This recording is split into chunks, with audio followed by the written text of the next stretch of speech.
Subscribe now. بسم اللہ الرحمن الرحیم رب اشرح لی صدری ویسر لی امری واحلل عقدۃ من لسانی یفقہوا قولی۔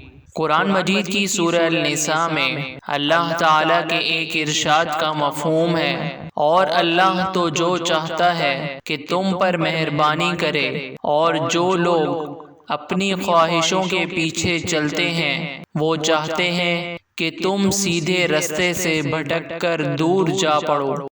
قرآن مجید کی سورہ مریم میں اللہ تعالیٰ کے ایک اور ارشاد کا مفہوم ہے، پھر ان کے بعد چند ناخلف ان کے جانشین ہوئے جنہوں نے نماز کو چھوڑ دیا، گویا اسے کھو دیا، اور خواہشات نفسانی کے پیچھے لگ گئے، سو عن قریب ان کو گمراہی کی سزا ملے گی۔ قرآن مجید کی سورہ الفرقان میں اللہ تعالیٰ کے ایک اور ارشاد کا مفہوم ہے، کیا تم نے اس شخص کو دیکھا جس نے خواہش نفس کو معبود بنا رکھا ہے؟ تو کیا تم اس پر نگہبان ہو سکتے ہو؟ یا تم یہ خیال کرتے ہو کہ ان میں اکثر سنتے یا سمجھتے ہیں؟ نہیں، یہ تو چوپایوں کی طرح ہیں، بلکہ ان سے بھی زیادہ گمراہ ہیں۔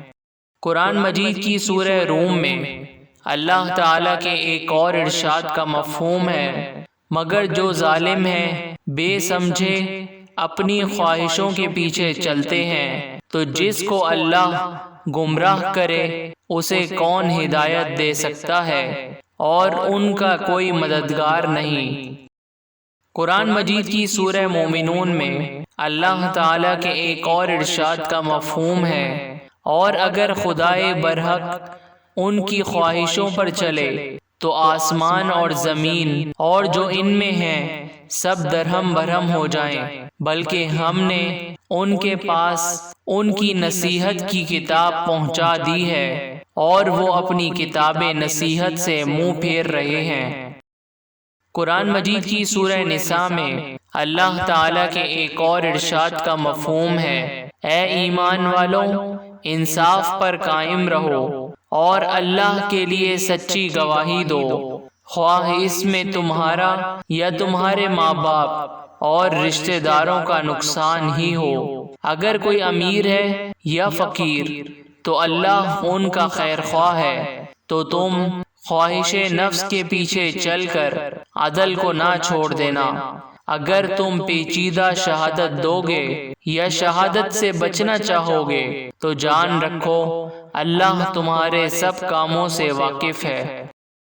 قرآن مجید کی سورہ البقرہ میں اللہ تعالیٰ کے ایک اور ارشاد کا مفہوم ہے، اور تم سے نہ تو یہودی کبھی خوش ہوں گے اور نہ عیسائی، یہاں تک کہ ان کے مذہب کی پیروی اختیار کر لو۔